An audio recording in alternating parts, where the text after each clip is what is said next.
I didn't have some big plans for development. I don't want an apartment complex in our neighborhood either, but you can't change little things like that. The world's coming to that area.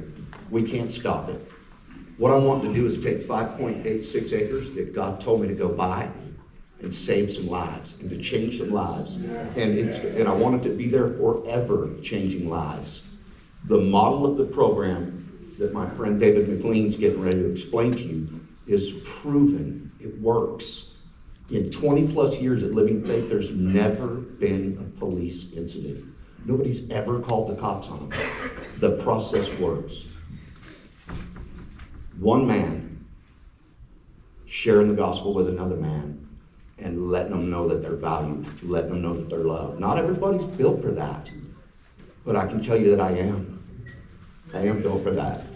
One of these days, it might be one of your relatives. It might be one of your kids. I noticed a lot on the social media that there's a group of kids running around breaking into cars. They're just bad choices. Those aren't bad kids. They're bad choices. But some of those kids are going to go on to continue to make bad choices. And eventually one of those bad choices is going to put them in the Department of Corrections. And I pray that people like the people in this room are there to catch them.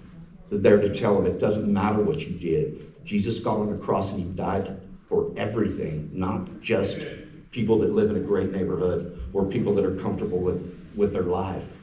He did it no matter what your crime. It's all I want to do. It's all we want to do.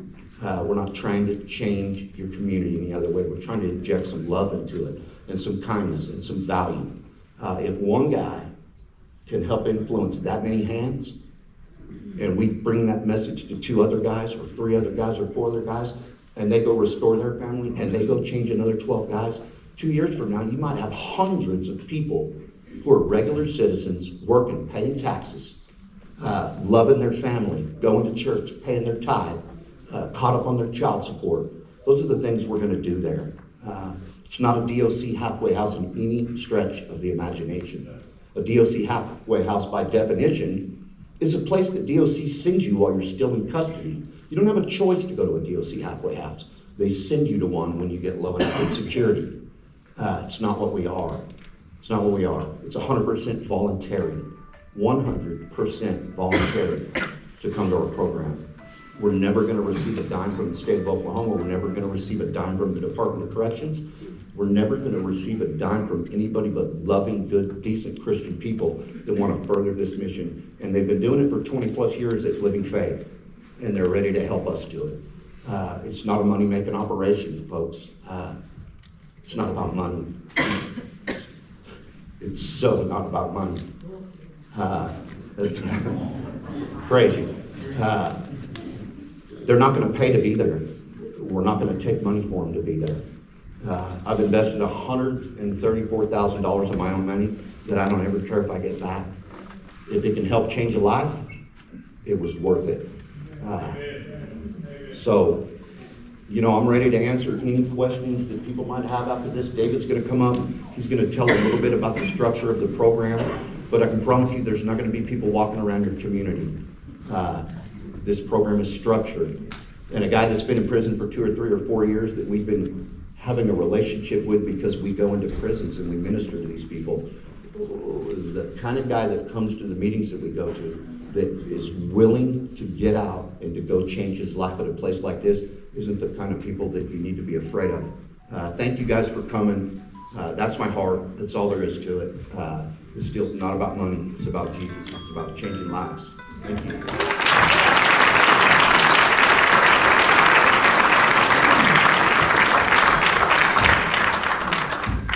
Just real quick before David comes up, we have 2 vehicles that are just off to this side here that are blocking a gate where we have people that are trying to exit. It's a silver Honda Pilot, license plate King Alpha G, 882, and a Chevy Tahoe IGA 984. Those are your vehicles. We ask that you please move them to a different location so that people will be able to leave.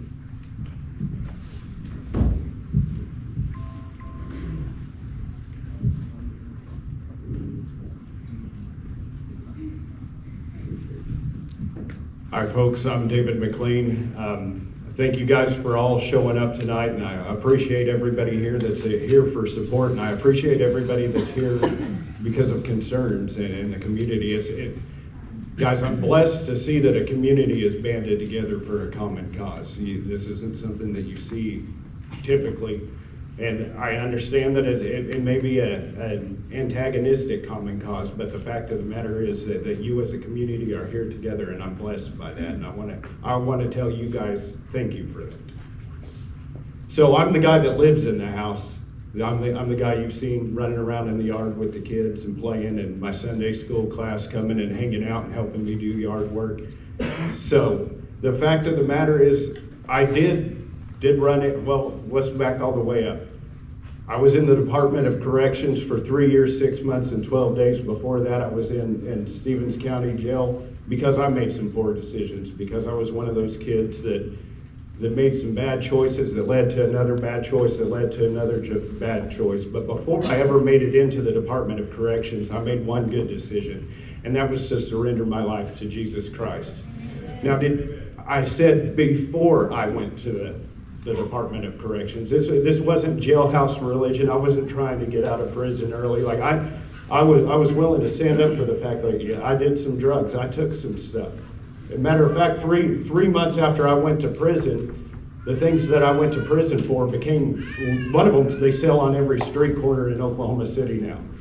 The other one's a misdemeanor. And I could have wrote some paperwork to get that alleviated and got out of prison, but you know what? I realized I made a mistake. I realized that I needed change in my life. I realized I needed another direction.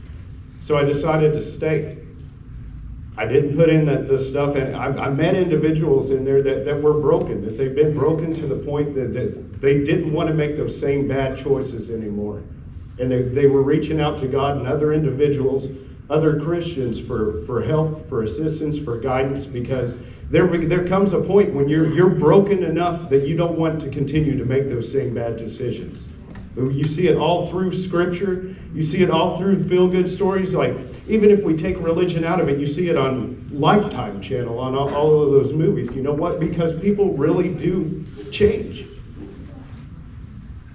And over the course of my time in DOC, I dug into some things that other people that had been in the Department of Corrections, they took their time to come back out or come back into prison and to encourage us on these are the things that you're going to face when you get out. It's going to be hard. You're going to have to pay probation fees. You're going to have to get your license back. You're going to move into communities that don't want you there.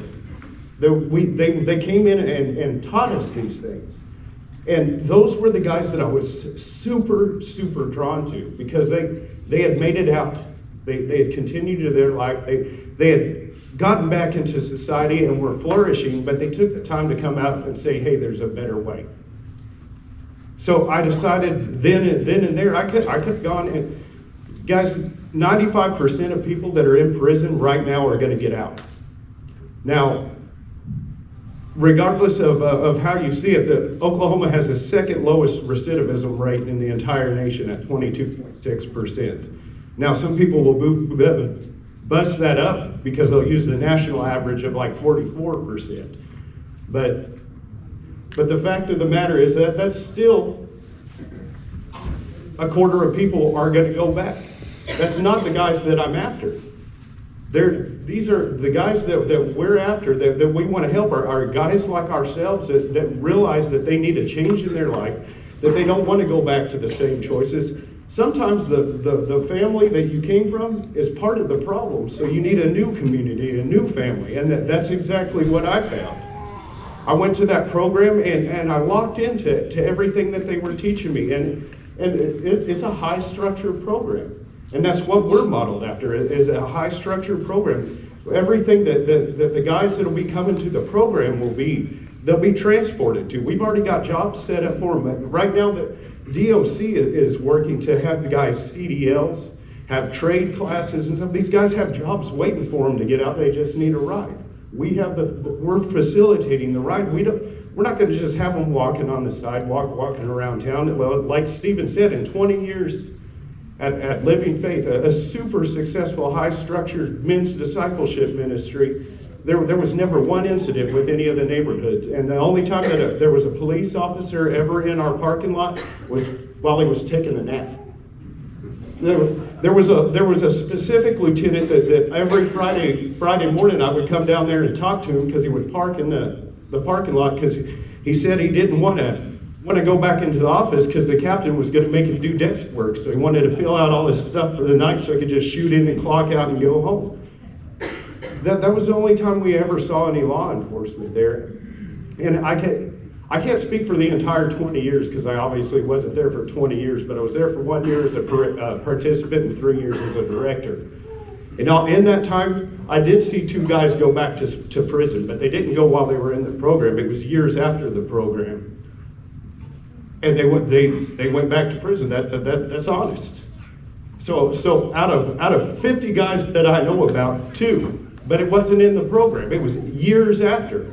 So again, I want you to think about the 18 months that they're going to be living with me.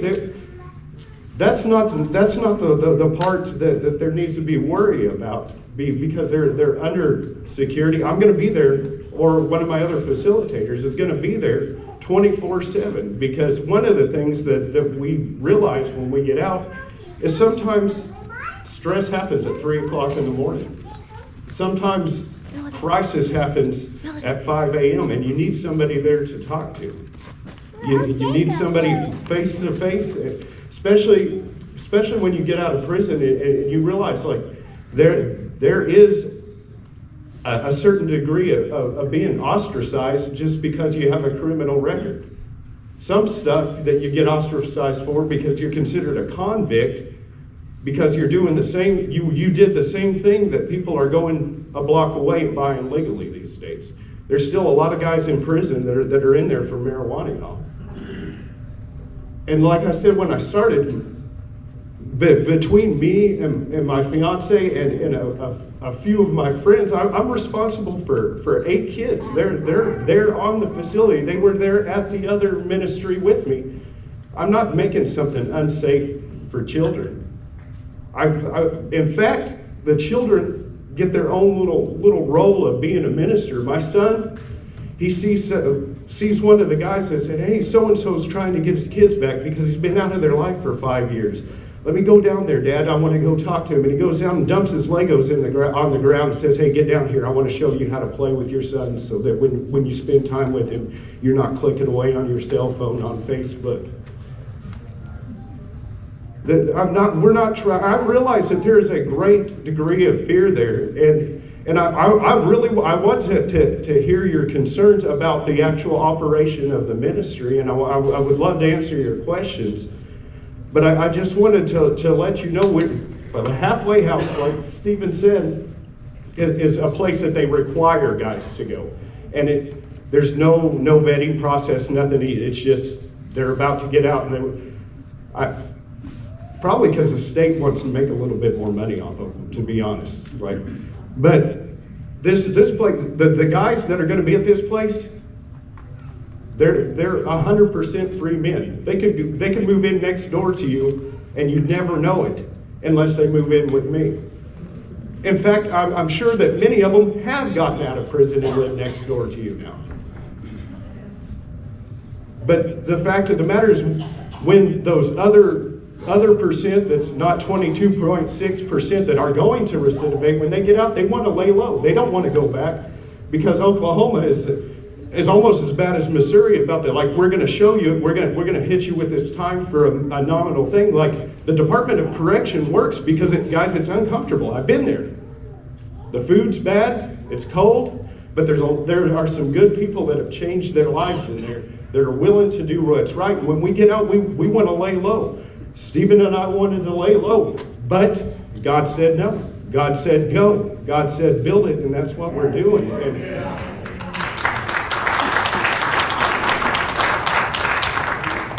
Guys, when the stuff changed with the other ministry, and I wanted to be out and be done with ministry, and God said no. He said, go here. I've already facilitated. And if you guys can tell, I'm nervous talking to you guys. This is scary, but God said go. God said say it. And that's why we're here tonight. And I guess I can just turn it back over to you guys, and then we're gonna open it up for questions. And I'd love to get to know you guys and answer your questions. Thank you. All right, so at this point, probably best to take some questions. There are microphones out there in the aisles. All we ask is that let's do one question at a time. Let us give you the answer before the next question comes. You may like the answer, you may not like the answer, but let's keep it respectful. So if you want to ask a question, I would ask that rather than shout, you go and stand up to the microphone. That's probably going to be the easiest way to do it. Our first taker. What is the level of these offenders that are getting out? I mean, it's just not marijuana possession 10 years ago and things. No, I did, thank you for that question, because I did mean to address that. So I have an entire group of people, and it'll be multi-level, but like I said, there was a vetting process, and I apologize for skipping over that. I have a group of people that are board members that are certified badge volunteers to go into prisons, that are in the prisons with these guys multiple times a month. And there'll be a vetting process of 6 months to a year before they even know about it. This is not something that we're going to advertise. Like, I didn't intend for this many people to know about it, but now, you know, if you do have somebody that's in the DOC program, you could, now you know that there's going to be a good, loving place for them to go when they get out. But the fact of the matter is, I wanted to vet these guys through our DOC discipleship program. Talk to the case managers, the chaplains. I'm in contact with a lot of people that are in DOC that aren't following Christ's agenda, and those are the people that I ask, hey, has this guy bought any drugs from you? Has he got any fight? And while I'm in there, I ask those questions, and then we can offer the application. Hey, what are you doing when you get out? A lot of people have a very good family structure, or a very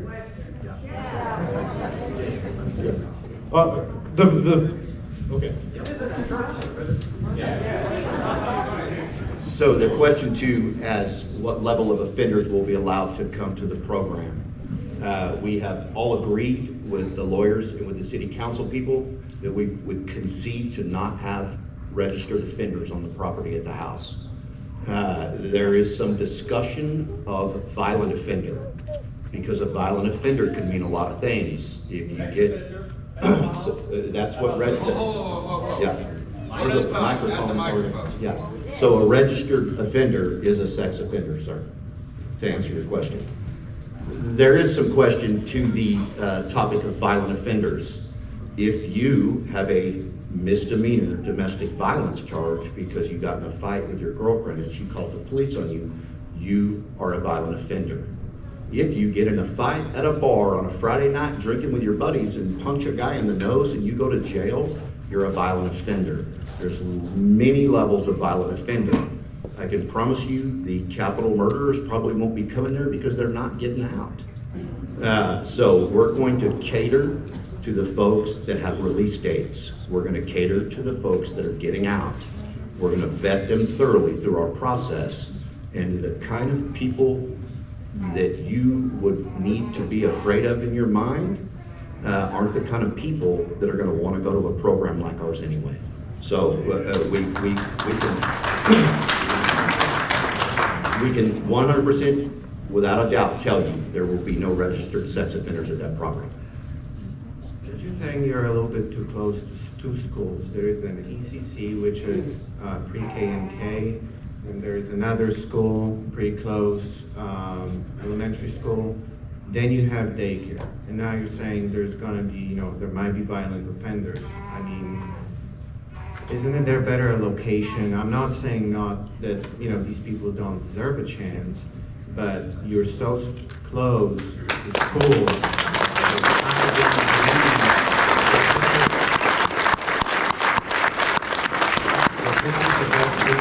And I'm sorry, but when you were saying, or your friend was saying that these people need a chance, they might be getting out. If you had a one house where you house 2-3 people, that's fine. I probably would not have a problem. And we're talking about a camp of 30 to 40 people. Now, you're gonna tell me, and I believe what people here said, this, we're not here in church. We're here to talk about this, and math is simple, statistics is simple. Some of these people will do bad things, and we are too close to schools. Okay, so I'll address this question directly. So there is no laws in the state of Oklahoma that require any sort of violent offender to be any certain distance from anywhere. There is rules about registered sex offenders and a certain distance. I agree. I agree that it's a legal thing, but you're Yeah, saying you're a so- church, so there's an ethical issue here. Correct, But I do correct. believe you're So- way too close to schools. To help understand the situation, I sat in my living room, and again, I live in East Wind, I'm one of your neighbors, and I started doing crime searches from the location of my couch. And within a 7-mile radius of my couch, starting at a half a mile and going out, there is so many registered offenders and people that have returned to society with criminal records right now, that our little camp of 12 to 36 isn't really going to increase that number very much. That's one house, there's a sex offender, I have the address, I have the picture, I know who it is. Yeah, you'll have our address too, and you're welcome to come out and help minister to the men. So when you, back to what you were saying, when you are gonna vet these people, you said you have a board members that are volunteers that will assess these people. What kind of credentialing do those people have to assess the type of people that will be accepted into that program?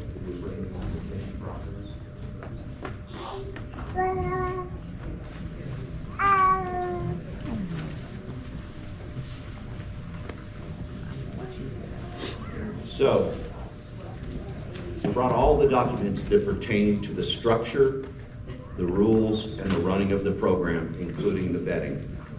So, we have a program contract agreement, which each individual that comes to the program will have to sign. We'll leave all this, I'm gonna leave all this stuff sitting right up here. We have a selection process. All potential participants must be processed by means of application, direct communication with the executive director, and/or appointed affiliate of Fitted Together, face-to-face interviews, and a final vote by residential staff and the acceptance board will be required. Okay? Let me see if I can restate. So do you have any people that are on the board, professional, licensed, certified, social workers, counselors, any of those things that will vet these people prior to them being accepted? So that's what I was talking about, the case managers, the chaplains, the DOC officials. They're the ones that are feeding me the information that I check. Because I allow the men to fill out the application, but we all know that there's some dishonest people in prison. So then I check it with the DOC elected officials and the people that are licensed and registered to say their level of possible recidivism.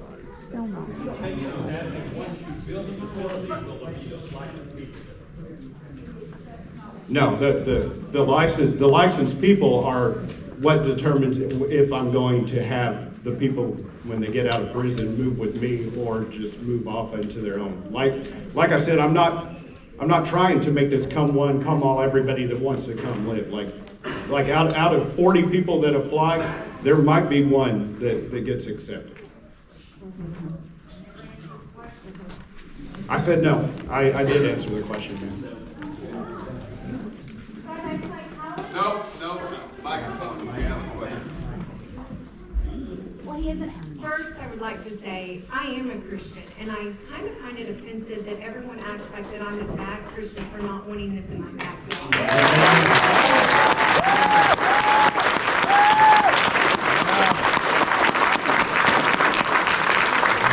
It's thrown in my face and everyone's face numerous times that we're bad Christians for not wanting this. And I have given 15 years of my life to social work, and I am all about helping people. But unfortunately, every day, I see their criminal record, and I see how many people go back into the system. And it is about 46%. You can say Oklahoma's different. but I reinstate their benefits, and I know how quickly they're back in jail. They're in, they're out. And yes, some people may be in prison for marijuana charges, but as a parent of a teenager, what we have to worry about more now is that marijuana laced with fentanyl and things like that. And it's going to bring it to our community, and that's why we want to keep it out. And you may say there's policies and procedures to where there can't be sex offenders, but policy and procedure changes every day. And in 10 years, what's going to happen when you all change it?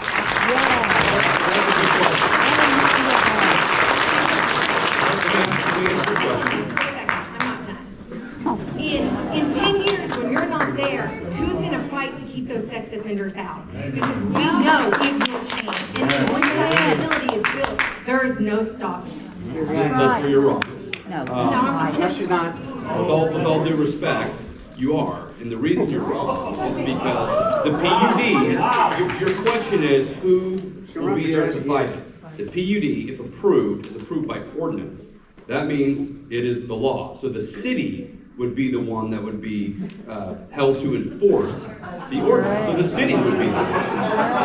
You can laugh all you want. That's the way the law works. Your question is there would be nothing to stop him from changing his policies. What would stop him from changing his policies would be the PUD. That's what would stop him. That trumps policy. and PUD can't be changed? Only if you file an application and notice gets sent. If somebody wanted to change it, they'd get the opportunity to have a meeting just like this. Okay, so in this case, this land is zoned agricultural. Someone's put in to have it changed, and it can be changed. Just like in 10 years, if this wanted to be changed, it could. Policy and procedure changes every day. That is my job. I see it every day. Policy and procedure changes, and you cannot assure us that in 10 years, something like that wouldn't change. Well, it would take the vote of the city council to do so. They And can't. Doesn't live here. So, we have no. You can't change it without public hearings and public votes. You can't change it under the radar. That's my point. It takes an action of the legislative body to make that change.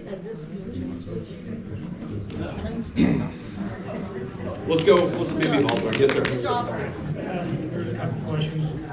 He was saying 20 to 40% of them commit crimes and stuff. I worked as an officer here in Oklahoma City in this district for 28 and a half years. Sir, can you speak up? We can't hear you. I'm sorry. He's turning. It's on. Just let it 28 and a half years, and every time I've arrested someone, not every time, but most of the time I've arrested somebody, you run their criminal history, they've already been arrested before on felonies. They've been to prison. So you can't say in it's 20 and 40. And I even got a piece of paper in my pocket that is a federal survey from, let's say, 2019 or 2007. Hold on a second. It was a 9-year survey and follow-up, and it's way higher than what you're saying of re-arrests on criminals. So I know that's wrong. And I want to know, the guys that are hollering and hooping around for this, does any of them live here? No. No. So all there is show up. Here, there's not one that's behind me. That might live here, that's helping him out. Then, another question. Well, hold on. Where is the Let's owner? do question by question. Okay. I don't think I heard a question though. Okay, answer the question. What was the question? Okay, I'm just telling you a fact on the other side. Statements. The question is for you. We haven't heard answers. The question on one of them, this is going to be for like the owner of the property. Okay. Does he have septic or is Oklahoma City sewer? You have public sewer for the second? There's one Piedmont meter to the main house, but we have, It's Is it septic. septic or Oklahoma City sewer? and then there's two full-blown running wells, that I had an environmental company come out and check, and they said the well water was actually, That's not what I'm telling you about, asking about. It's private Septic, septic okay. that will Now- be permitted to the DEQ. Okay, so when you get that many people out there, you're gonna have septic, or I wanna know if Oklahoma City is gonna pay for sewer lines to run all the way from probably Northwest Expressway past all these other additions that probably don't have it. No. So the My city- addition, all the way out to Northwood, is right next to the line, and Oklahoma City won't bring water or sewer into it. Yeah. Are you gonna bring sewer all the way up to them? At this point, the plan is to not have public sewer brought. The city never brings sewer anywhere. Developers pay to have it extended. They gotta bring it all the way up to the cross. You're telling me you didn't bring it all the way out to that elementary school? No, Yeah, you did.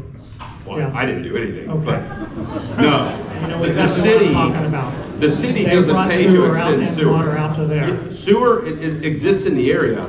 It gets extended by developments. Immediately to the east of this is a tract that's zoned R1. That will have public sewer. South and east of that is 160 acres that Ideal Homes is developing. That has public sewer. The developers are who bring it. But they have to bring it along the roads all the way up to the addition. No, it doesn't have to go along the roads. It goes through developments, it goes through low, it goes through creeks, that's where the public sewer is. And who paid for that? Developers pay for sewer extensions. Okay. You can say I'm wrong, I do this every day. That's just the way the world works, whether you like it or not. Okay, so they're gonna be, that many people's gonna be on a septic system out there. Whatever, I mean, it would have to be permitted through DEQ.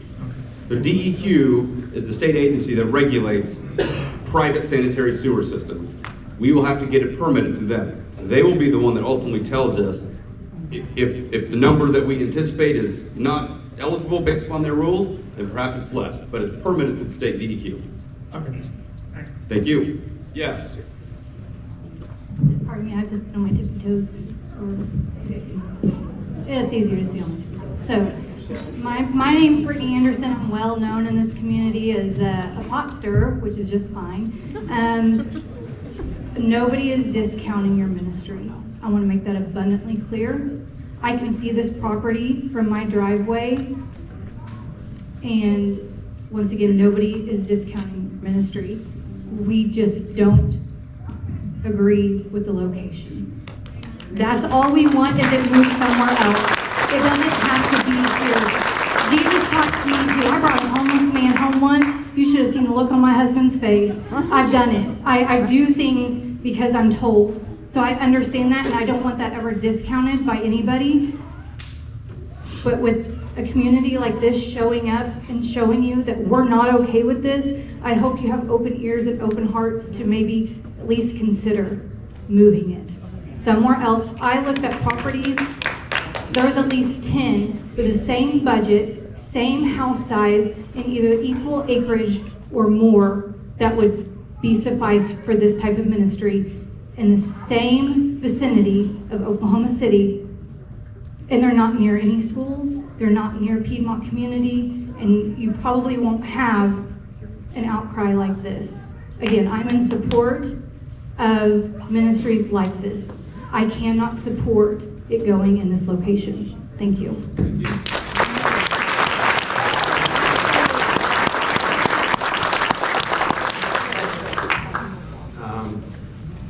I also want to ask how certain are you about this program? Because you're speaking about it that it's great, all these people, are vetted. If there is something goes wrong, and let's say one person, you said there might be violent people there, is there any repercussion or anything that, happens once, happens twice, happens third times, we're shutting them down? If there's nothing there, you calling yourself a Christian, and saying God told me to do it, and now you would see people being hurt, would you promise that you would make a 3-strike or 2-strike? Hey, it didn't work, we're shutting it down. Are you asking within the program? Within the program, yes. Individual removed from the program? No, shut down the facility. The whole operation? Like, because you're gonna have 30 to 40 people. Hold on.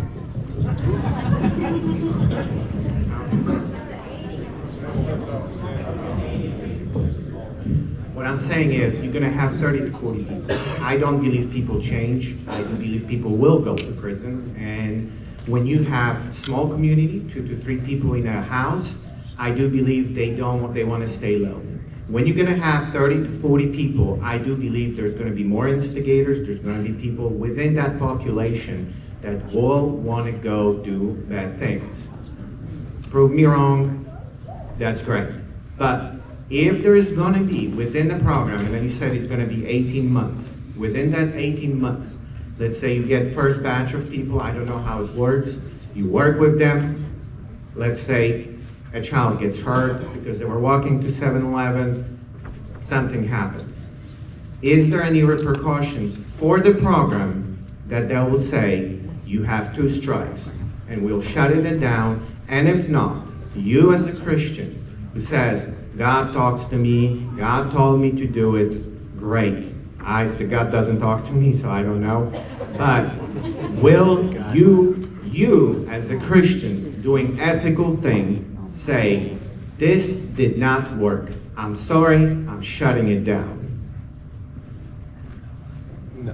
So I can guarantee you on the individual level, there's a 1-strike rule. And you guys will have access to all of that for the individual, but I can't punish the whole for one. But 1 strike, if there's even a hint of violence, an act of aggression towards somebody in the house or somebody in the community. I don't care if they kill each other, I'm talking about people outside. So like, bring my guns, they can shoot at each other. Okay. Thank you. I appreciate you. So, just like everywhere else in the community and any other situation that we have, whether it's churches, it's schools with teachers and students, anything along those lines, you want us to shut down all of those programs. So your kids shouldn't have access to a school if a teacher does something to another student. Is that what you're asking? That's kind of stupid. Oh, I'm sorry. Did I touch the nerve? Okay. That is stupid.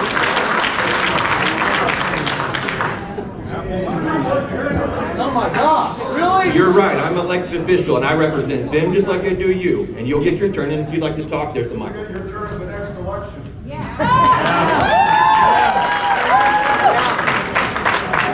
That's what I'm ready to. If I'm only elected for this point tonight, that's what I'm here for. One of the reasons that I got behind this organization and this group here was because I also am part of this community. Do you live right there? I live right behind this church. So yes. Okay, so no, you don't live down there. You don't live at 164th Mustang Road. Yeah. The community already does that. If you weren't here, I'm sorry. The community here has an amazing outreach and an amazing heart, and I'm actually ashamed to hear some of the stuff that's coming out of you right now. You want to talk about an Oklahoma standard? This isn't it. We have programs all through this city and all through this state for women and children, and from other organizations. And you've got men who actually want to do something right, step up and be fathers to their children again. They want to step up and be husbands to their wives again. Give back to community, give back to our society, and you want to punish them for that? They're already down. You want to kick them while they're down? No. I'm sorry, that's not an option. Mr. Carter, I think you need to remove yourself from the situation.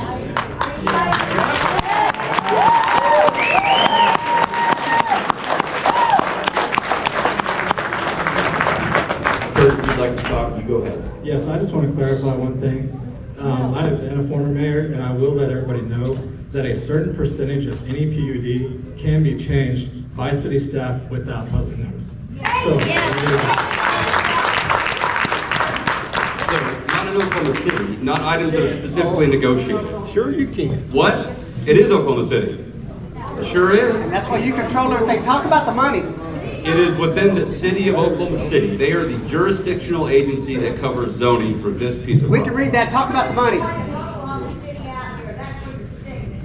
It's Oklahoma City. Perhaps. I think there's a little bit to the north, but it's within Oklahoma City. You can't change items that are specifically negotiated in a PUD. The only things that you can admit, it is true. happens every day. Call Jeff Butler. He's the director of planning for Oklahoma City. Happens every day. Well, I'm not sure what city you were the mayor of, but it doesn't happen in Oklahoma City. Piedmont, where we all live. Yes, ma'am. Okay, so I think you answered the question of you're gonna drive them on buses to their job, right? Okay, so at night, you're staying on the facility grounds and some other people. So are their dorm rooms locked? Or are there any kinds of gating there, or can they just go out I mean, how are they gonna stay in there at night when you're asleep and your family's asleep and our families are asleep? What do you, what? So I can't legally lock them in there because then if there was a fire, then I'm the one responsible. But there is security on the property and security would be added. So part of this, I'm not just gonna load up 36 guys from the get-go. It'll be one guy for a few months and then another. And as we develop it, we just asked for the entirety of the plans to be drawn out from the get-go. That's as big as it's gonna get. It's not gonna go any bigger than that. And it may stay smaller than it. It just may be one of those little bungalows because like the gentleman there was saying, it may not work. That's why we're asking for the highest that we could actually conceivably see work, but it's gonna start small. And that's why there's multiple facilitators gonna be in there. It'll be a shift work type thing, ma'am. Okay. Also, who is funding this whole project? I know, sir, you bought the land. Where's all the money coming from to put this whole thing together? Personal donations. Yes, okay, thank you.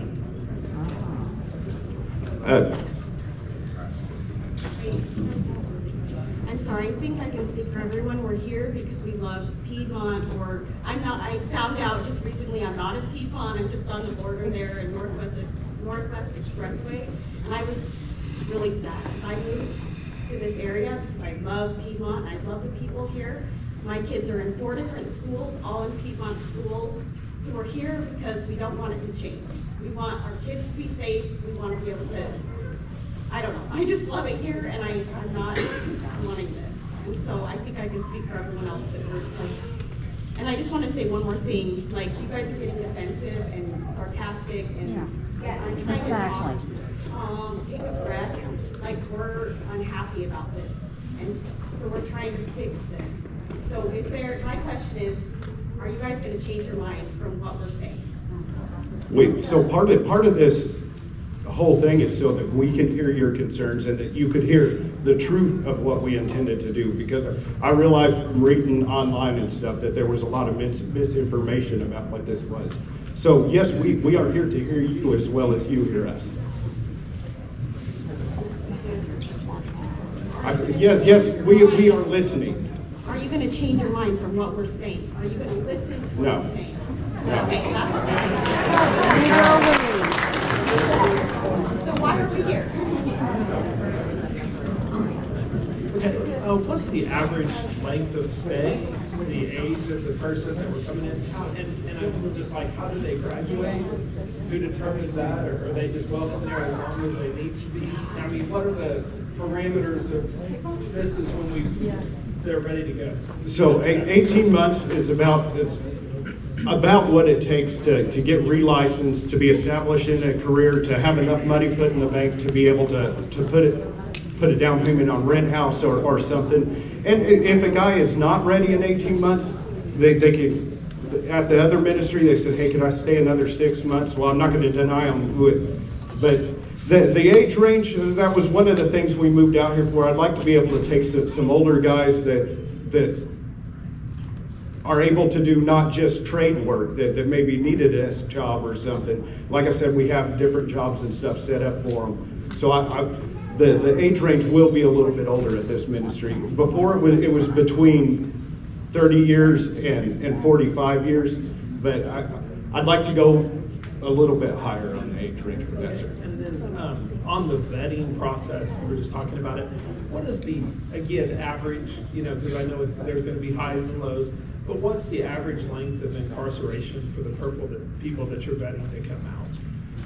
So typically the ones that work best in a program like this is guys that have been in 5 to 10 years. But it's an application process on a case-by-case basis. Some longer guys that have been doing well for 15, 20 years, they will be considered. But a guy that just went in for 6 months and hasn't converted or hasn't corrected, I guess is a better word, regardless of religion or anything, hasn't been corrected and just want to be in that same convict lifestyle, that he'll be passed over. And then my last question, you said 30, the largest you're looking at is 36. That's that's if sewage supports it and all those. You're right, things. that it will never go above that. None of that's been decided as to the exact size yet. 36 is the only thing, like with the 3 facilitators, we can't disciple more than 36 guys, so we're not going to try to. And then you mentioned on-ground security. Yes. I will tell you, because I live in Piedmont, I live in Eastwind.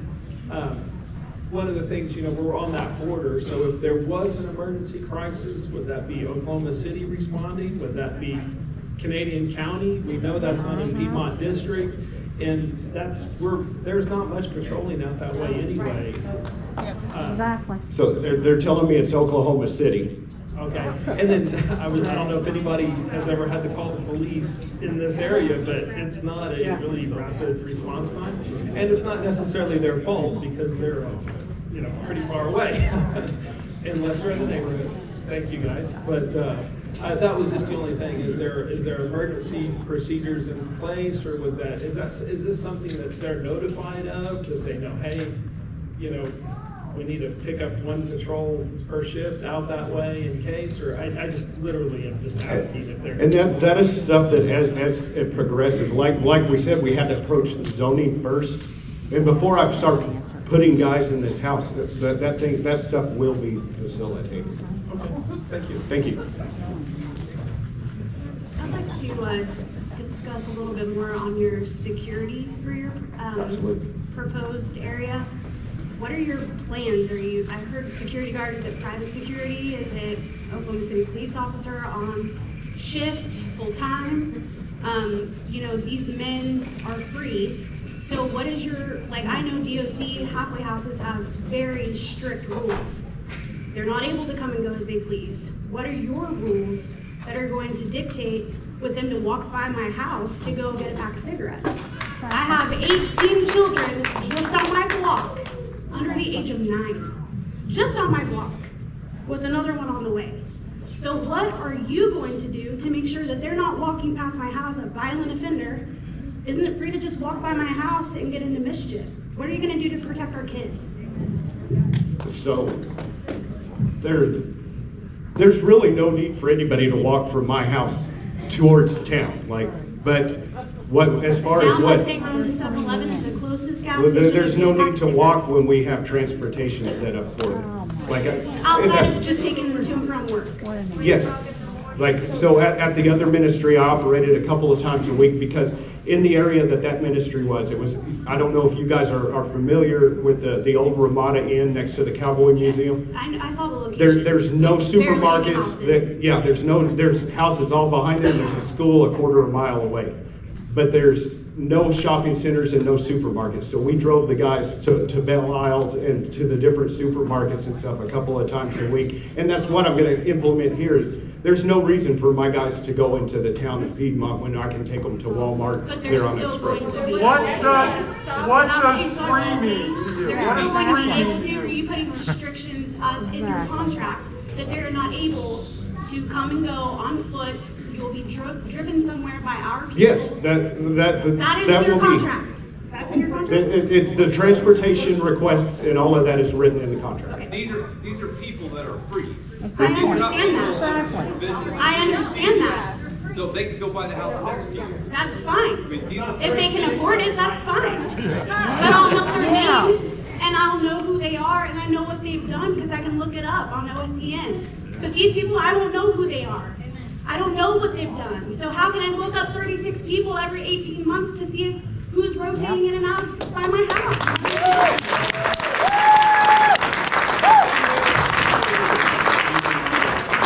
Different than any other person living in any other rental type facility. That's one person, not 36. So, You're not listening. If you had an apartment complex, there's no way you could know. That's the whole point of living in Piedmont. We don't want to live by that, and we have chosen not to live by that. This area in Oklahoma City is rapidly growing.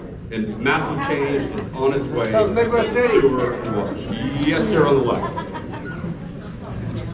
Hello, my name's Jeremiah Bryant. I live about a mile and a half. Hi, David. Hey, how are you? I live about a mile and a half from there.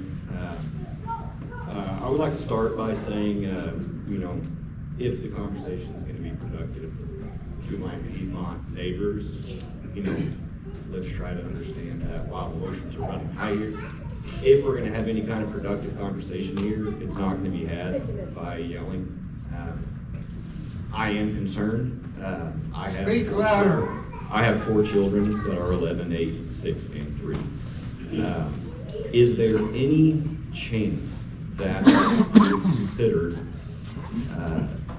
to disclude violent offenders, understanding that that is a widely encompassing range of people, but unfortunately the high range of that I don't think is worth risking for the few that are in the low range.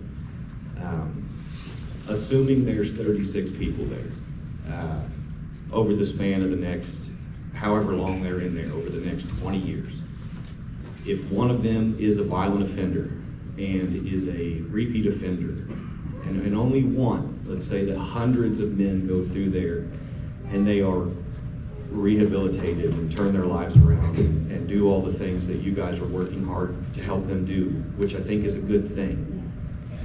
The issue of proximity is that if just one of them does, it's my kids. So, fair question. What happens in these meetings is we try to take in all the information, all the questions, all the concerns. We will then meet as a team and kind of come up with proposed changes to a PUD, and that'll be one of the things we talk about. So let us take that back and discuss that, and we will let you know. I feel like that would be a concession that would be reasonable. If transportation is provided and distance to food and jobs and things of that nature are not an issue because the program is providing transportation, it seems reasonable that a location that is further from schools and densely populated homes with lots of children would make sense. So if there's just no chance that that would happen, that it would be moved further from that, I feel like at the very least sex offenders and violent offenders not being in a densely populated home near schools and families, I feel like that's a reasonable secession. So that's my take on that. Yeah, those are fair questions, and we'll talk about that, and we'll get into it. Thank you. I was wondering if you could give me the number of officers for Oklahoma City that patrol our area, since that'll be technically Oklahoma City. Do we know how many officers patrol in a shift from out towards I call it the Bermuda Triangle. I lived in it over in Yukon. It was Mustang Schools, Oklahoma City Water, and Yukon Address. You get over in these Bermuda Triangles and you're still a part of these communities, but you're forced into other areas. And this is just literally sitting on the fringe. So it puts it in Piedmont's backyard than it does Oklahoma City. That's why everybody here is so passionate, because it's our families, our children, and at the end of the day, we care that our kids are safe. Our wives are safe, our husbands are safe, our families are safe. That's why we're all here, is to make sure that that's taken care of. And my other question is, what does it do to property value? I spent over $70,000 in my property, and I don't want to, if I go to sell my home, I don't want that to have a huge dip in my property value. So for me, it's a twofold thing, because it's financial too. Right. So the answer to the question on the number of officers, somewhere between 12 and 15 at the closest division. How large is that division? How much land are they covering? A lot. That's a lot of land. We have 138 officers out of the division, and day shift, minimum of 13, on the average about 15 during day shift. At 9:30 at night, we'll have roughly over 20 officers. And we're hiring a lot, so anyone who wants to apply. Can you tell me what the average wait time is on a call from Oklahoma City out to the cusp area of Piedmont, Oklahoma City? Sure, all calls are prioritized. Okay. Priority 1, on the average, is 7 to 10 minutes. If it's an active shooter, 2 to 3 minutes. The thing about your area is we have mutual aid agreements with the county, with Piedmont. So if it's an extremely hot call, our dispatcher will be contacting Piedmont or the county out here. So we are working collectively together. No, we don't have any idea what it will do to our property value. Does anyone, I mean, is that addressed? So, in terms of property value, there's not a case that I do that's protested in which property value concerns have been raised. I have never seen any type of development actually have a negative impact on property value. So, I believe that it won't have any negative impact. I just used to live kind of close to Union City, and they put in a juvenile prison system, and their property value took a big hit. So I'm not saying that that's what this is at all. I'm going to tell you that I thought your testimony was amazing. So, but that's a concern for me. My kids are concerned. What I spend on my home is a concern. Keeping a safe community is a concern. That's why we're all here. Sure. So I appreciate it. Yes, ma'am. We actually just moved to Piedmont in the last week, closed on our house. The biggest thing was if we were coming into a neighborhood that had parks, basketball courts where the kids could play. So it's not just the schools we're worried about. We're worried about our kids being out there at all times. So you talk about transportation for a job. Are they going to be allowed to have their own vehicles? Are they going to be allowed to go get their own job, let's say at Williams, to where we will see someone walking? And I'm not saying it's a bad thing that you guys are doing here. It's just everybody's right. It's the location. There's a reason we all move where we move. And safety is a very large factor for us. And we all know that anybody that's a violent offender can definitely turn into a sexual offender. So that is something we have to take into consideration, is that you're one that may not do well, may be the one that takes the life of one of our children or a wife. So what does that look like as far as the security outside transportation for an assigned job? What kind of freedom do they have to drive their own vehicles down the street to possibly a playground where there's 20 kids playing that normally could have played without a lot of adult supervision, that now we can't even think that we can do that? What does that look like? Okay, so I know you guys noticed that over the course of the COVID-19 thing, it's getting a license back. I don't know if any of you have dealt with DMV. It's an extremely long process. We're talking at least 6 months. Well, I'm talking about for people coming out of prison that got to retest and got to study. And there's a process where we want to be 100% beside them everywhere they go, so that we can walk through, make sure that they're making correct choices and stuff before we even want to run them through the test and get the car. So it's going to be on the back end of that time before a guy gets his own vehicle. And the thing is, after 18 months, I can't control where they're going. They're probably going to move further into Oklahoma City, into Texas. I don't know. But I want to provide for them to have transportation and a home and be set up so that they're not going back into that same criminal activity. But to answer your question, for the majority of the first part of their stay, one of us or a facilitator or an affiliate will be with them, transporting them everywhere. Doctor's appointments, churches, recreation. We at the other ministry, we set up the recreation. We took guys to do stuff so that they, as some of you guys said, weren't lurking the streets. And because I think that is a concern from the community and stuff. And these guys, when I came out, I was terrified of the community. You know, if somebody sees me, they're going to try to get me back in prison. I didn't want to walk I didn't want to walk anywhere.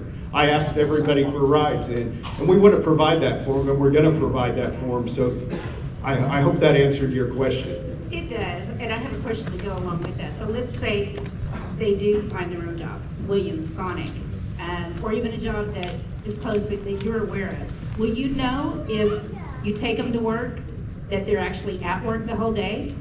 So the companies that the jobs we have set up and are working with, yes, they will have to clock in. I will be notified if they leave the premises. Well, they're not gonna be working at Sonic, and honestly, I'm gonna tell them, hey, don't try to get a job in Piedmont because you guys are concerned about it. Like, and that's honest and that's true. I'm gonna tell them, hey, don't shop at Williams. There's no reason to go into town. We're Oklahoma City residents.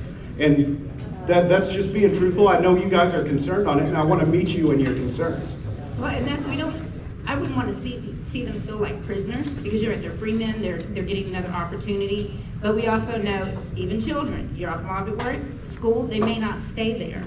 I just want to know, is there a system that you're going to have in place? It sounds like you answered. Yes, yes, ma'am. Thank you. Yes. Okay, so my question is, you've already bought the property.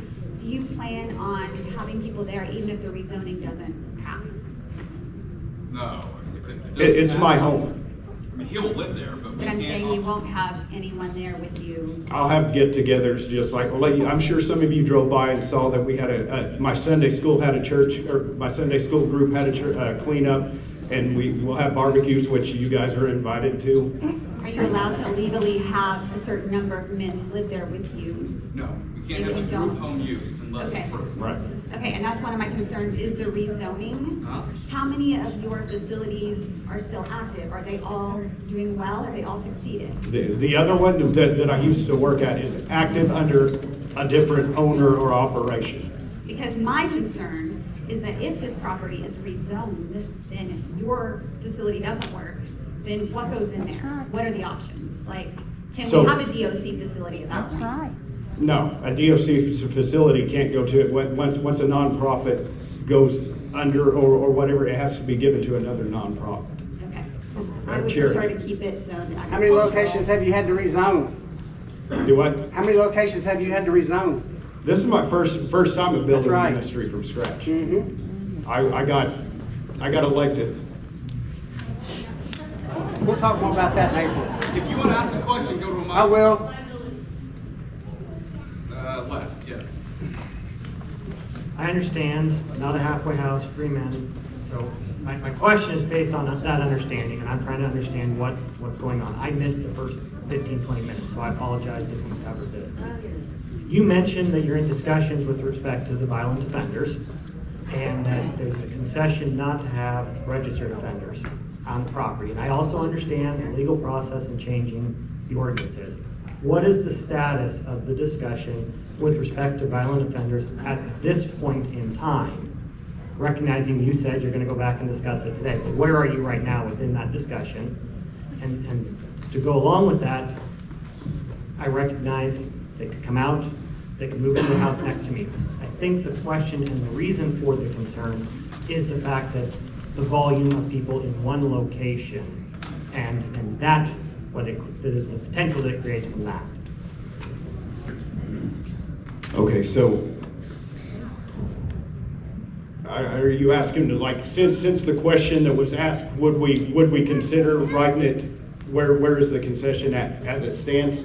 Where are you as it stands? Again, you made the comment there's a concession that there would not be registered offenders, and there's discussion with respect to violent offenders, and again, I recognize the range. So is the discussion yes or no, or yes, but within certain types of offenses, or what is the current status of what you're discussing? I think it's that. It's all of that, right? We're gonna take all this information. It's, do we say none at all? Do we say none at this level? That's where we're at. Has something been written at this point that's been proposed? No, we have the PUD. One of the amendments we're gonna make is the registered sex offender piece. And so that's the amendment, and right now it's just anybody, right? I'm sorry? There's no limitations currently as of, but you're gonna amend to add the registered sex offenders Yes. out. Correct. And then you're still discussing the violent offenders. Yes, sir. And, okay. Slightly different, you said this is by donation, and again, I appreciate that.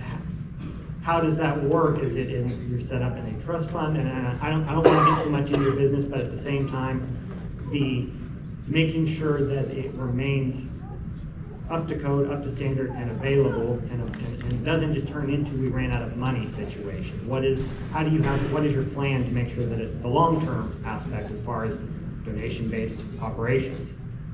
So that's why we did it, everything, each duck in a row, and we have to approach the zoning and see what we're able to build. Then we see what it costs, see what the donation income is, put that against our finances, and show it to the treasurer and figure out a budget from there. And that, like I said, we asked for the maximum we could handle, but that doesn't mean that we're just gonna slam 36 guys in all those houses in right from the get-go. Because we wanna make sure that it doesn't go under and just give it away to something that you guys would want there even less.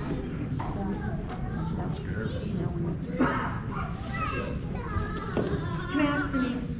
Mine? Yes. Yeah, David. Okay, where do you live? Edmond, Galardia? Are you okay disclosing that? I'll tell you where I live. I live by downtown Oklahoma City. Okay, and are you okay with it being built by you? Am I- Are you okay with this facility being, may I approach the audience? I would like to I'm not a speak to them. judge. You don't have to.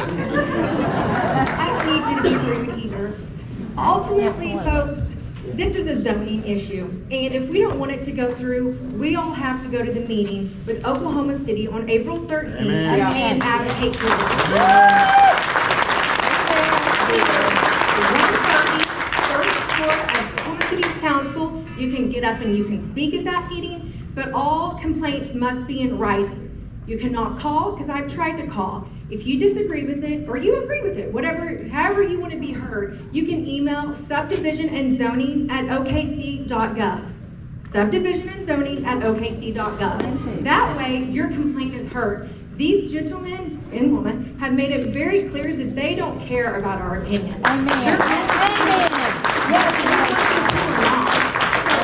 It has been a waste of my time tonight because they're not listening. This is falling on deaf ears.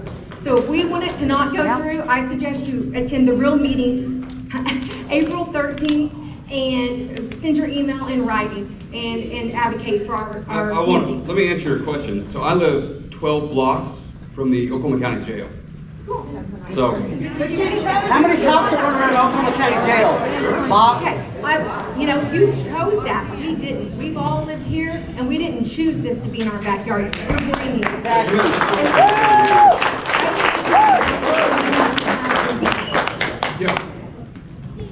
So I know that this is,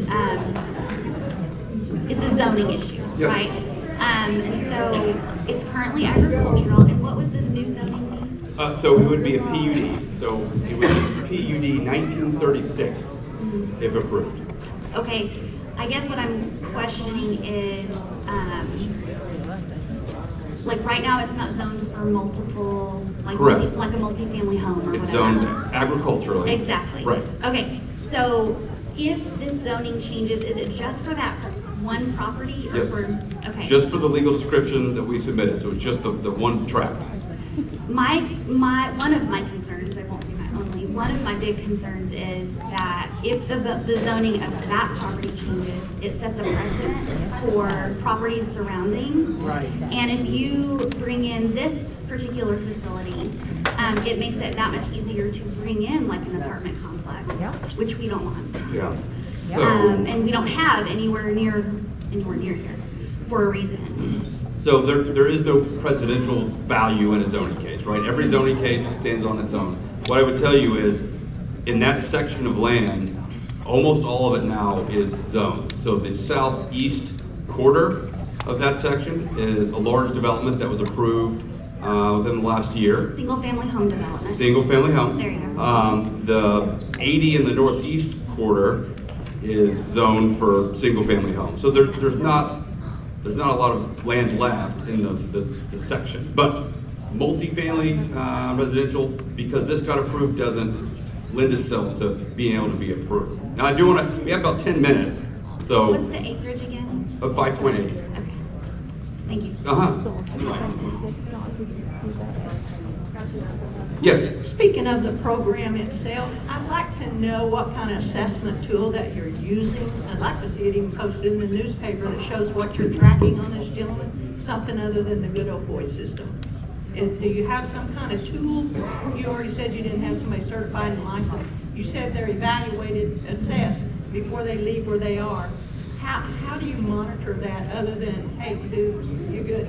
So DOC officials, they keep track of every right and wrong, and I guess they call it a good boy days or things like that. They have different levels while you're within the Department of Corrections, depending on your conduct, misconduct, or whatever. And I'm able to talk to the case managers and the DOC officials to see how that person's conduct varies within the prison system for the entirety of their stay. How often is that done? Every day. Like the case managers keep it up. Like if somebody was to do something that went, so there's more rules in prison obviously than there are. If somebody broke the rules in prison, tomorrow morning it would hit what they call the blotter, and it would be on their record, their jacket. So the case managers are monitoring that, keeping it in the DOC system. Yes, ma'am. And it is there and it is monitored. Yes, ma'am. And is that something that you can post what they're monitoring? I'm not allowed because it's like it's like invading somebody's privacy. I can't pull something from DOC and put it out. I can post a blank document on all your medical, just a blank document on there. Right. It's nothing on it. So you're not saying what they're monitoring, is what you're saying. I can't pull a record jacket. It would be the same. It's the same thing as that there's HIPAA codes and stuff. I can't pull their record jacket because I'm not a DOC official. I have to ask their case manager. Yeah. Got it. Okay. So And does case manager come 5 days a week to do this monitoring and documentation? they're staff inside the prison. They work inside the prison 5 to 7 days a week. Oh, the case manager. Yes. I'd like to address this to Stephen, if you wouldn't mind taking the microphone. So it's very clear in this meeting that you've had many preliminary discussions with city planners and potentially the city council. And I'd love for you to tell us exactly who and what was discussed in those meetings, and I have a follow-up for you. We met with planners. Is your name Stephen? It's not, but Thank you. He's paying me to answer. So we met with the planning department. We haven't met with any planning commissioners. Okay, let me, I know what you're going to say. Yeah. I've heard this story before. So what is their response currently, and who in the city planning and the commissioner should we be talking to about recusing themselves on this issue? So this is a legislative process. I talk to planning commission members and city council members on every single case, just like you have the right to do. So because they talk to one of the parties, doesn't mean they have a conflict, doesn't mean they have to recuse. The planning staff, in the same manner, meets with me or anyone else that wants to meet with them on any case. So we've met with the planning director, we've met with Sarah Welch, who is, I don't know what her title is, but she's the one that oversees the writing of the staff reports. Stephen, you can see the community is pretty riled up, and it's very well resourced from a financial point of view. Anytime you want to sell your house, I'll buy it from you. I've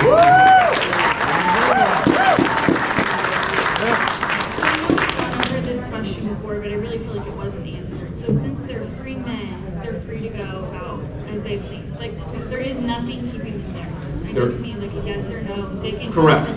They are 100% free. Yes. So how can you guarantee us they won't be walking the streets? Well, because they're again, first of all, they're free citizens just like you. Our kids are safe. They're not going to be walking in town. You just said you're going to encourage them not to work in Piedmont. So why drop them in a cow field where Oklahoma City gets all the tax credits and everything else? You're making it our problem. It affects you guys not at all. Like, it makes sense to me. You just said you would not want them to work in Piedmont. So why are you putting them in the middle of a Piedmont cow field? Put them elsewhere where it makes sense. You have make it make sense. Answer the questions. I don't understand the question. Why would it make sense for these people to live in Edmond but not here? Because there's sidewalks, job opportunities. We got potholes, okay? We got no sidewalks. It makes 0 sense. People that live in Piedmont, they don't work in Piedmont. They go elsewhere. So why would you not plant somebody where they can bloom? You're setting them up for failure. There's no job So- opportunity, and you're busing them other places. The program is what sets them up for success. Yes, ma'am. Well, the location says. I just want to say that I'm a convicted felon. That doesn't define who I am. I also a wife, a daughter, a sister, a human being. I do not live in Piedmont, but I do live in somebody's neighborhood. And I own my home, and my grass is mowed, and they would not know that I was a convicted felon. Period. So, that doesn't define who I am. I'm a lot of other things other than a convicted felon. Yes. I just have a couple of statements. I got an alert, a month ago or a couple weeks ago that Piedmont's supposed to be one of the top safest cities in Oklahoma. And also, their property line is, and this is for residents of Piedmont, their property line is about 66 feet from the city of Piedmont. That's all I have to say. Thank you. Hello. Hi.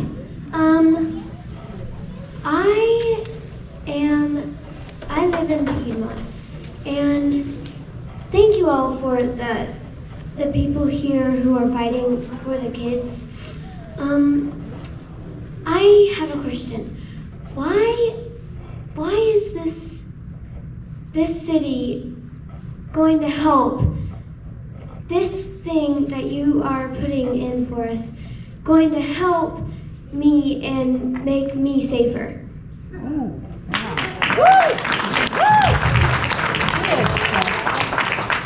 I would love to answer your question. Those are my grandkids up there, and they're living in Piedmont right now too. Every individual whose lives that we touch, that this program works for and becomes a productive member of society again, is one less person that we have to be afraid of, one less person that we have to worry about. And if we duplicate that process over and over and over and over again, we're going to be reducing the number of people that we have to be afraid of. Folks, I get it. I understand fear. There's people in jail that we're mad at, and there's people in jail that we're afraid of. The kind of people coming to this program aren't the kind of people that we need to be afraid of. They're the kind of people we're mad at. And I apologize if anything I said came across against anybody's Christianity, because we're one big family of believers. But the reason we picked that spot is because they told me to. I didn't know I wasn't in Piedmont. I didn't know I was in Piedmont. I didn't know where the property line fell. None of that ever even crossed my mind. I was just being obedient. We're going to make it attractive for your neighborhood, I promise you.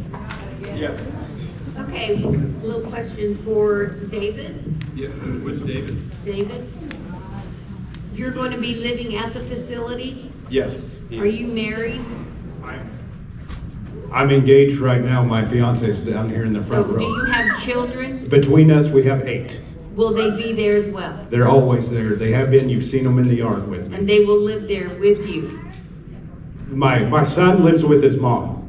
So 5 of them When you don't. get married, Yes, your yes, ma'am. fiance's, you will have children and your There will wife be children living there on a regular basis, Will ma'am. they be yours? Do what? Will they be your children? What Yes, I want to yes. know is you feel My comfortable enough with absolutely. these people Yes. that you don't mind them being around your children when you're not watching. Absolutely. So at the old ministry, when I was just a participant up until I became the director, my son was a pivotal part in that ministry. You may have missed when I talked about that earlier, that he helps teach other guys that are trying to get their children back what it's like to get in the floor, play Legos. Like, I'm not going to put a guy that I don't feel safe with my children around in my home. Well, that's where we're at. We don't feel safe with these people being around our children. Yeah, and I understand that. Hi, my question is for the city councilman. From everything that you've said tonight, it sounds like maybe your mind is made up, and I was wondering if that's correct. on how you're gonna vote for the zoning changes? I don't get that luxury.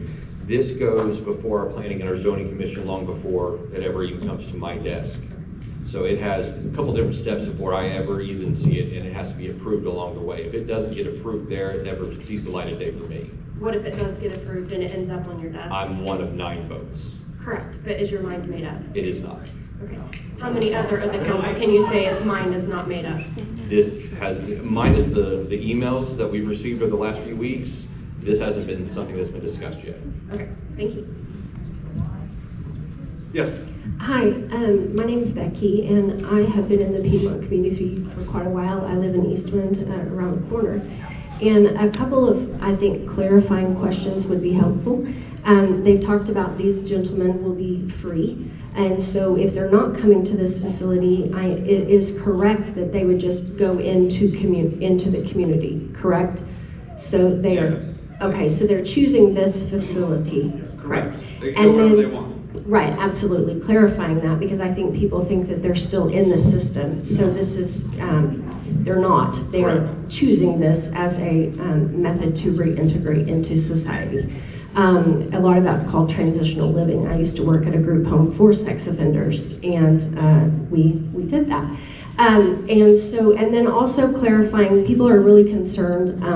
I was very disappointed in my HOA, and people that were talking about those people and those type of things, because that hurts my heart, because we're all human beings. And so as part of the program, that is part of their restriction, even though they are free. When we had our facility, so I assume it's the same, so I'm asking for clarification, they cannot just roam, because if they leave the facility without permission, that's their strike, and they're no longer allowed to remain in the facility. And I don't think that was clarified well, so I wanted to make sure that the community understood that. They are not allowed to just walk around. It would be, if they leave the facility without permission, then that gets them in trouble with the program. That's correct. Okay, and so they would not be wandering around in the neighborhood or the community or those type of things. You already have jobs prepared for them. Yes. You will be transporting them. Yes. If they do not stay at their job, they're being reported. Yes. If they're not there when you go to pick them up, they're in trouble. That's their one strike. So there are a lot of parameters in which you are supervising these free individuals who are choosing to learn about Christ. Correct. Okay. Well, that's if anyone follows the law. And we can't guarantee that our neighbor follows the law, right? So I think I would just ask, as a community member, I've been in the community with many of you, I've worked in the schools, I've been a part of many individuals. I understand the fear, I do. But I also understand that we're called to love, period. We're called to love. And I know that there's a lot of fear with this. I would just ask that instead of being so concerned about your property value, that you would pray about it, and that you would just truly, if you're opposed to it, be opposed to it. But I don't know that we need to be calling people names or offering to buy their homes to get them out of our community because they're doing something that we're not excited about. So let's with all due respect, let's let the last question. Sorry. So I just wanted to clarify this. Sure, yes. Whoever's in line, let's just kind of hint at that. Yes. He lives a mile from the property. Just kind of curious, labeling it as a ministry, and you know what you guys claim as a ministry. Appreciate what you're trying to do for folks. Appreciate, you know, second chances. A lot of people deserve them. But also behind a ministry, are you labeling it as a church or ministry there also because there's no property taxes for churches? Oh. So it's not a church. Right, that's what I'm saying. Ministry, are you trying to No. build it into? So as it stands right now, if somebody gave us a charitable donation, they would be tax exempt, but we still pay taxes on everything that goes through there. Including the property, even though you're claiming it as a ministry. The program is a ministry, the property is privately owned. And you will be responsible for those property taxes? Mr. Lamson is. Okay, thank you. You're welcome, thank you. My quick question, I get Mr. Manson what you're doing, but how many, do you have any that currently live at your house? Do you bring in convicts where you live in East Wind, live with you? Great. I mean, that's the question. Great question. Yeah. So I own a company that employs roughly 68 individuals, and 84% of my employees are the kind of people that we're discussing right now. Yeah. They run my company. I trust them with my company. I will have any of them in my home at any time on any given occasion. So yes, I'm one of those people, and I live in my home. But currently, does some of them live with you? No, and none of them are ever going to live with you. Yeah. They what? And then this is to the lawyer also. Who's the liability gonna? If something happens, and chances are somebody in there is gonna go. Where's the liability gonna lay, with Mr. Lamson? With So 501c? there's been a board of directors put in place for the 501(c). It's called Fitted Together Incorporated. We're a recognized registered board of 501(c). We have a board of directors. There will be another board that monitors our board of directors. All of the proper insurances will be put in place to. So I'm saying, if you bring them into the neighborhood and one of them offends somebody in the neighborhood, are you gonna assume the liability for what happens? Liability for what? Liability for what? If one of them does something, robs somebody, but you brought them into the neighborhood and they're staying with you. I'm not going to assume the liability for the people running around breaking in all our cars either. Yeah, but you didn't bring them to the neighborhood. You're bringing up to 36 convicts to the neighborhood. Yes, ma'am, on the left. Could you please describe the process that it has to go through for the zoning changes? Yeah, so it goes to planning commission on April the 13th. It's a recommending body. So there will be a hearing. It's in the city council chambers. As the individual said, it starts at 1:30. It's on the 3rd floor. There'll be tons of different things on the docket. This item will be on the docket that day. So there'll be a public hearing where I will likely get up and speak. Other people on our team, the client will get up and speak, and then people sign up to speak. So the chairman will recognize everyone that has signed up to speak. They'll come to the podium, voice concerns. Then at a certain point, they shut off the public comment, and the planning commission members discuss the item amongst themselves. Then a motion is made, either to approve or deny, and whatever happens, whether it's a recommendation for approval or denial, that gets forwarded onto the city council in approximately 6 weeks. 6 weeks later, the same type of hearing will occur in the same room. It's just the city council, not the planning commission. Yes?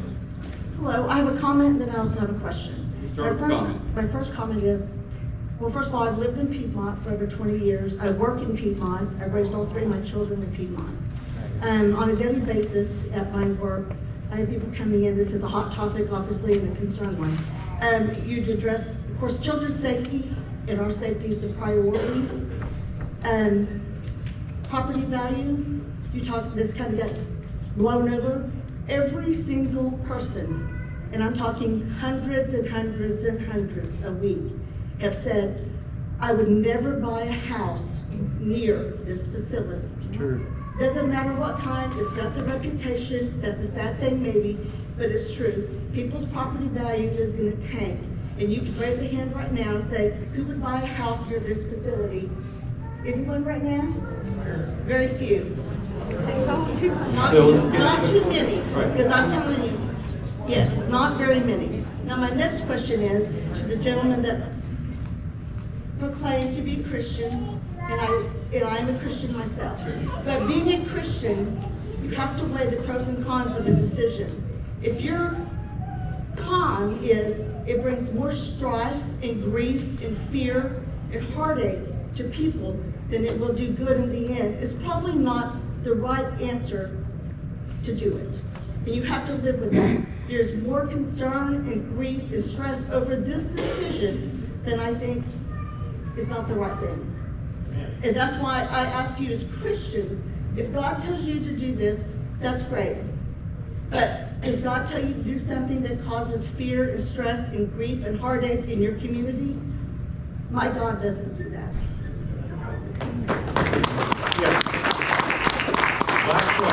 Okay, just a quick question. Can you tell us what the other permitted uses will be in the PUD? So it's AA, and then we're simply adding group residential and, yeah, so we're simply adding two uses: personal services limited to the community center, and then the group residential limited to 10 structures. Okay, okay. And I just kind of felt like I wanted to clarify about one of the past speakers. I think what the nice lady with the longer hair is saying, you know, if you went into a community where you had public transportation and more job opportunities, I mean, that just seems like a better fit to help what they're trying to do. I mean, it's gonna be, you're gonna be running people all over the place. Where are they gonna get a job? Oh, they already have jobs coming in. And they'll have them for the whole time that they're in there, they'll never need another job. Okay, maybe there's plenty of jobs for them, I don't know, but it seems like a limited place to put someone that's trying to get a new start, you know, build a life. There's just not that much out here, so. Well, thank you all for coming, appreciate it, and see you April 13th. Yes, I'll be there.